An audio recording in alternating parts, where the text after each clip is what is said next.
Hello guys, welcome to seesaw trader channel. அங்கே டைரெக்டாக வீடியோக்குள்ளே போகலாம். இப்போது இது டுடே மார்க்கெட். இங்கே பாருங்கள், மார்னிங் வழக்கம் போல் நம்ம 7:30க்கு போஸ்ட் பண்ணுவோம். சென்செக்ஸ் அண்டு நிஃப்டியோட இன்ட்ராடே சார்ட். இன்றைக்கி எல்லோரும் மேக்ஸிமம் சென்செக்ஸில் தான் இருப்பீங்க. பிகாஸ் ஏன்னா சென்செக்ஸோட எக்ஸ்பைரி இன்றைக்கி. நேற்று இதில் இன்னொரு விஷயமும் சொல்லியிருந்தேன். அதாவது நிஃப்டியில் வந்து பாயிண்ட்டோட டிஃப்ரென்ஸ் வந்து ரொம்ப அதிகமாக இருக்குது அப்படின்னு. ஏன்னா இப்போ பாருங்கள், இது வந்து நிஃப்டியோட call side 24,800 call option, 25,000 put option. இதில் உள்ளதை பாருங்கள், கிட்டத்தட்ட தேர்ட் பாயிண்ட் வந்து செகண்ட் பாயிண்டில் இருக்கிற மாதிரி. அதாவது இதுக்கு 20 பாயிண்ட் தான் டிஃப்ரெண்ட்டு. பட் இந்த தேர்ட் பாயிண்ட்டுக்கு இந்த தேர்ட் பாயிண்ட்டுக்கும் 60 பாயிண்ட் டிஃப்ரெண்ட் இருக்குது. சரிங்களா? ஸோ இங்கேருந்து 144 இருக்குது. ஸோ அது செகண்ட் பாயிண்ட். இது வந்து இங்கே ஃபஸ்ட் பாயிண்டில் இருக்குது அந்த நம்பர். அதாவது ஒரு 10-20 பாயிண்ட் டிஃப்ரெண்ட் இருக்கும். அது இங்கே இருக்குது. ஸோ நிஃப்டியில் ஆப்ஷன் ப்ரீமியம் வந்து ரொம்ப முரண்பாடாக இருக்குதுன்னு சொல்லியிருந்தேன். அதனால் நிஃப்டியை வந்து இன்றைக்கி வந்து கொஞ்சம் பார்க்க வேணாம், சென்செக்ஸே பாருங்கள். ஏன்னா சென்செக்ஸில் வந்து கொஞ்சம் பரவாயில்ல, 200 பாயிண்ட் வித்தியாசத்தில் தான் இருக்குது எல்லாமே. இங்கே 463, இங்கே 260, இங்கே 900னா இங்கே 1100. ஸோ இங்கே வந்து 169னா இங்கே 280. இது வந்து பரவாயில்ல, நேற்றே வீடியோவில் சொல்லியிருந்தேன். எஸ்டர்டே வீடியோ பார்க்காதவங்க பாருங்கள். ஸோ நீங்கள் மார்க்கெட் ஓப்பன் ஆனது என்னாச்சுன்னு பாருங்கள். ஸோ நீங்கள் மார்க்கெட் ஓப்பன் ஆனதும் as I said in yesterday video, market is in call side but option chain data IV is favor to put side. அதாவது மார்க்கெட் ஓப்பன் ஆனதும் ஃபஸ்ட்டு இந்த சார்ட் இருக்குல்ல, அதாவது இந்த சார்ட் எதுக்கு கொடுத்துருக்கேன்னா, இந்த மார்க்கெட் வந்து இந்த ஏதோ ஒரு பாயிண்டில் வந்து தொட்டுட்டு போகணும். ஏதோ ஒரு கேண்டில் வந்து ஃபார்ம் பண்ணணும். அதாவது க்ரீனோ ரெட்டோ தான் ஃபார்ம் பண்ண போகுது. இப்போது இங்கேருந்து ரெட்டு ஃபார்ம் ஆயிடுச்சுன்னா கால் சைடில், புட் சைடில் க்ரீன் தான் ஃபார்ம் ஆகும். இதான் லாஜிக். ஸோ அந்த மாதிரி சப்போஸ் இப்போ இந்த பிரேக் ஈவன் பாயிண்டில் செகண்ட் பாயிண்ட்டை தொட்டு க்ரீன் ஃபார்ம் ஆச்சுன்னா, சேம் இதே பிரேக் ஈவன் பாயிண்டில் செகண்ட் பாயிண்ட்டை தொட்டுட்டு இங்கே ரெட்டு ஃபார்ம் ஆகணும். ஸோ அப்போ என்னன்னா, கால் மேலே போகுதுன்னா புட்டு இறங்கணும். இதான் லாஜிக். ஸோ அதை பேஸ் பண்ணி இப்போ காலையில் இங்கே வந்து பிரேக் ஈவன் பாயிண்டோ செகண்ட் பாயிண்ட்டை தொட்டு வந்து மேலே போயிருக்கு. அப்போ அதே டைமில் இங்கே பிரேக் ஈவன் பாயிண்டோ இல்லை செகண்ட் பாயிண்ட்டை தொட்டு கீழே போயிருக்கு. அதாவது செகண்ட் பாயிண்ட்லேருந்து தேர்ட் பாயிண்ட்டுக்கு போகும். இங்கே செகண்ட் பாயிண்ட்லேருந்து ஃபஸ்ட் பாயிண்ட் போகும். கால் மேலே போச்சுன்னா புட்டு இறங்கும்.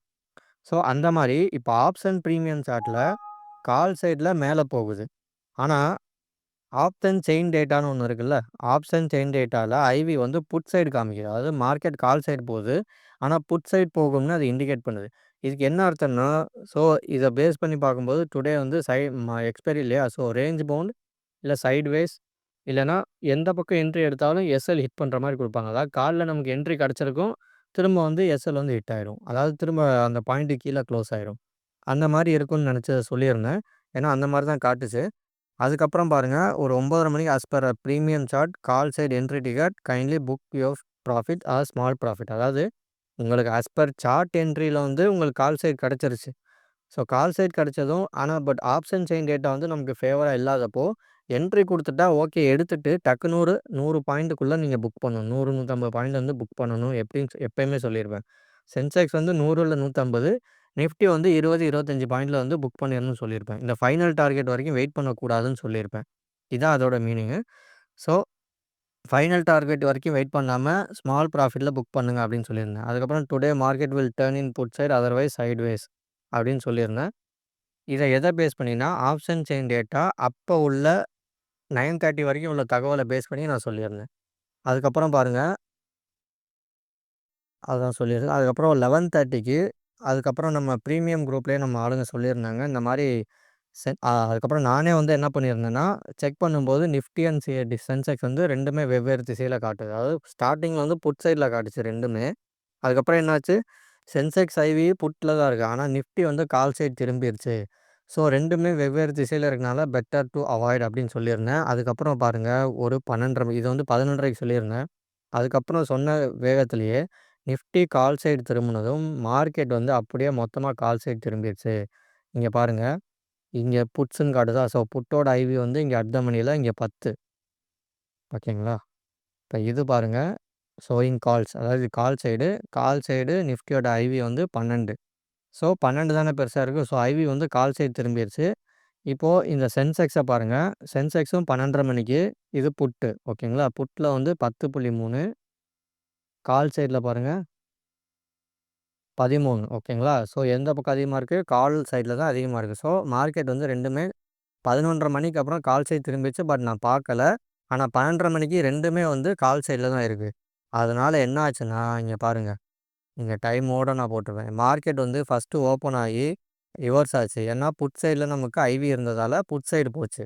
ஸோ, அதனால இங்க ரெட் வர்றப்ப இங்க வந்து கிரீன் வந்திருக்கும். அதுக்கப்புறம் பாருங்க நமக்கு பிரேக் ஈவன் பாயிண்ட்ல கிரீன் கேண்டில் குடுத்து என்ட்ரி கிடைச்சிருச்சு. இந்த டயத்துல இங்க பிரேக் ஈவன் பாயிண்ட் கீழ இருக்கு. ஸோ, இங்க என்ட்ரி கிடைச்சா பிரேக் ஈவன் பாயிண்ட் டூ ஒரு 100 பாயிண்ட் நான் சொல்லியிருந்தேன் இல்லையா? ஸோ, அத பேஸ் பண்ணி பார்க்கும்போது 10:30 வரைக்கும் பாருங்க. இங்க 566ல என்ட்ரி. இங்க ஹை வந்து 700 வரைக்கும் போச்சு. ஸோ, 130 பாயிண்ட் வந்து நமக்கு டார்கெட் குடுத்துருச்சு. அதுக்கப்புறம் ஃபுல்லா சைட்வேஸ். ஸோ, இந்த இடத்துலயே நான் வந்து எக்ஸிட் ஆக சொல்லிட்டேன். சரிங்களா? 11:30க்கு இந்த மாரி திரும்புது அப்படின்னு நான் சொல்லியிருந்தேன். அதாவது 10:30க்கு நான் வந்து உங்கள எக்ஸிட் ஆக சொல்லிட்டேன். 9:30லயே என்ட்ரி கிடைச்சதும் கொஞ்சம் எக்ஸிட் ஆக சொல்லிட்டேன். அதுக்கப்புறம் 11:30க்கு என்ன சொல்லியிருக்கேன்? இங்க பாருங்க. 11:30க்கு நிஃப்டி ஐவி வந்து கால் சைட் திரும்புது. ஸோ, அப்போ வந்து அவாய்ட் தான் பண்ண சொல்லியிருந்தேன். அதுக்கப்புறம் பாருங்க 2மே வந்து கால் சைடுக்கு ஃபேவரா 12:30, 12:20க்கு வந்து நான் லேட்டா பார்த்தேன். பட் வந்து அது இடையில எங்கேயோ திரும்பிருச்சு 11:30க்கு அப்புறம். ஏன்னா நிஃப்டி திரும்பிருச்சு இல்லையா? ஸோ, ஆட்டோமேட்டிக்கா நிஃப்டியோட பேச்ச கேட்டு தான் சென்செக்ஸ் போகும். ஸோ, அப்படி பார்க்கும்போது கால் சைடு 2 சைடும் ஃபேவர் ஆனதுக்கப்புறம் இங்க பாருங்க 12:30 இங்க இருக்கா? ஸோ, 11:30க்கு அப்புறம் இங்க இருக்கும் 11 10:30க்கும் 12க்கும் இடையில 11 ஸோ, 11:50 இந்த மாரி இந்த ரேஞ்சில இருந்து கொஞ்சம் கொஞ்சமா கால் சைடு வந்து மேல போயிடுச்சு. ஓகேங்களா? அதே டயத்துல கால் இங்க மேல போகும்போது புட் இங்க இறங்கிருச்சு. இங்க ஃபிளாட் டார்கெட் அச்சீவ் பண்ணும்போது இங்க வந்து ஃபர்ஸ்ட் பாயிண்ட் வந்து அச்சீவ் ஆயிடுச்சு. அதாவது ரொம்பவே கீழ இறங்கிருச்சு. காரணம் என்னன்னா டீகேன்றனால. இதே நிஃப்டியும் பாருங்க சேம் அதே தான்.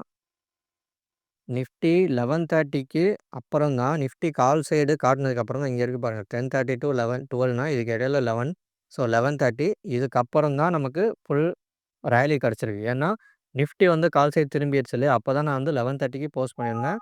அதுக்கப்புறம் ஃபுல்லா கால் சைடு போயிடுச்சு. ஸோ, கால் சைடு போனனால நிஃப் நிஃப் option chain data call side காட்டுனனால மார்க்கெட் கால் சைடுல போய் ஃபைனல் டார்கெட் அச்சீவ் ஆயிடுச்சு. பட் நிஃப்டி வந்து நான் முன்னாடியே அவாய்ட் பண்ண சொல்லியிருந்தேன். ஸோ, சென்செக்ஸ்ல தான் இருந்திருப்பீங்க. When nifty option chain data IV turned in call side movement was done. அதாவது ஐவி அங்க அப்டேட் ஆனதுக்கப்புறம் திரும்பி இருக்குன்னு சொல்லியிருந்தேன். ஸோ, இதுதான் வந்து ஃபைனல் சார்ட் முடிஞ்சதுக்கப்புறம் பாருங்க. இங்க 3 பாயிண்ட்லேருந்து திரும்ப ரிவர்ஸ் தான் ஆயிருக்கு. ஆனா இங்க பாருங்க ஃபர்ஸ்ட் பாயிண்ட்க்கு எவ்வளோ கீழ போய் வந்திருக்கு. ஸோ, புட் சைடு என்ட்ரி கிடைச்சா அது வந்து இன்வேலிட். ஏன்னா மார்க்கெட் வந்து கால் சைட்லயே தான் இருந்திருக்கு. ஐவி கால் சைட்ல தான் காட்டியிருக்கு. ஸோ, இதுதான் காரணம். நீங்க புட் சைட்ல இங்க என்ட்ரி எடுத்திருந்தா எஸ்எல் ஹிட் ஆக காரணம் ஐவி நமக்கு ஃபேவரா இல்ல. இதுதான். ஸோ, அதனால நமக்கு எய்தர் ஒன் சைட்ல தான் நமக்கு என்ட்ரி கிடைக்கும். அந்த என்ட்ரிக்காக தான் வெயிட் பண்ணணும். ஆப்ஷன் செயின் டேட்டாவோட சேர்த்து பார்க்கணும். இதத்தான் நான் சொல்லியிருந்தேன். நீங்க எப்ப ஆப்ஷன் பிரீமியம் சார்ட்டையும், ஆப்ஷன் செயின் டேட்டாவையும் கம்பேர் பண்ணி நீங்க ஒருங்கே சேர்ந்து ட்ரேட் எடுப்பீங்களோ, அன்னைக்கு தான் நீங்க வந்து சக்சஸ் ஆவீங்க. இல்லன்னா, எதுக்கு உங்க என்ட்ரி எடுக்கும்போது எஸ்எல் ஹிட் ஆகுதுன்னே தெரியாதுன்னு நெனைப்பீங்க. நம்மலாம் பார்த்துருப்போம்ல. திடீர்னு என்ட்ரி கிடைச்சது. ஆனா, நான் என்ட்ரி எடுக்கும்போது தான் எஸ்எல்ஏ ஹிட் ஆகுதுன்னு ஃபீல் பண்ணுவீங்கல்ல. அதுக்கு காரணம் வந்து இதுதான். ஓகேங்களா? ஸோ, நாளைக்கான பிரீமியம் சார்ட் குடுத்துருங்க பாருங்க. ஸோ, டெலிகிராம்ல இல்லாதவங்க ஜாயின் பண்ணுங்க. இதுல வந்து ஒரு பிரச்சனை என்னன்னா, நேத்து இன்ட்ராடே இங்க இதுல நடந்த மாரி, நிஃப்டில நடந்த மாரி, இப்போ வந்து இங்க நடந்திருக்கு. அதாவது இங்க பாருங்க செகண்ட் பாயிண்ட்ல இல்ல 590 வந்து ஃபர்ஸ்ட் பாயிண்ட்ல இங்க இருக்கு. இங்க தேர்ட் பாயிண்ட்ல ஒரு 930 வந்து இங்க பாருங்க 860 செகண்ட் பாயிண்ட்ல இருக்கு. ஸோ, சென்செக்ஸ் வந்து முன்னுக்கு பின் முரணா இருக்கு. ஸோ, நாளைக்கு சென்செக்ஸ்ல இருக்காதீங்க. நிஃப்டி வந்து பாருங்க கிளியரா ப்ராப்பரா third point, break even point, second point, first point வந்து கரெக்ட்டா ஈக்குவலா இருக்கு. ஓகேங்களா? ஸோ, நாளைக்கு நிஃப்டி ரொம்ப நல்லது. இதோட பாருங்க 24,900 call option, 25,100 put option. Point இதான் நோட் பண்ணிக்கோங்க. டெலிகிராம்ல இல்லாதவங்க ஜாயின் பண்ணிக்கோங்க. உங்களுக்கு வந்து இந்த அப்டேட் எல்லாம் கரெக்ட்டா வந்துரும். Okay guys. Okay. Thank you.